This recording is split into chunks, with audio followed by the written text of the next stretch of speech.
Special ചമ്മന്തി ഉണ്ടാക്കാനാണ്. അതിന് ആവശ്യമായിട്ടുള്ളത് ചൂടായിട്ടുണ്ട്. അതിനകത്തേക്ക് നമുക്ക് പച്ചമുളക് ഇടാം. ഇതായി വരുമ്പോൾ നമുക്ക് വെളുത്തുള്ളി ഇട്ട് കൊടുക്കാം. ചുവന്നുള്ളി ഇടാം.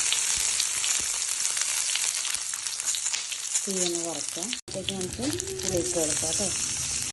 സ്റ്റവ് ഓഫാക്കിയതിന് ശേഷം നമുക്ക് ശർക്കരയും കുറച്ചെടുക്കും. ബാലൻസിങ്ങിനാണ്.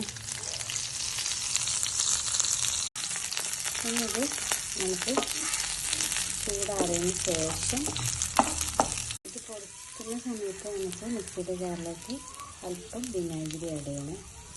മിക്സിൻ്റെ ജാറിലേക്ക് ഇടാം. അല്പം വിനാഗിരി ആഡ് ചെയ്യണേ. നമുക്കൊരു മൂടിയൊക്കെ ആഡ് ചെയ്താൽ മതി കേട്ടോ.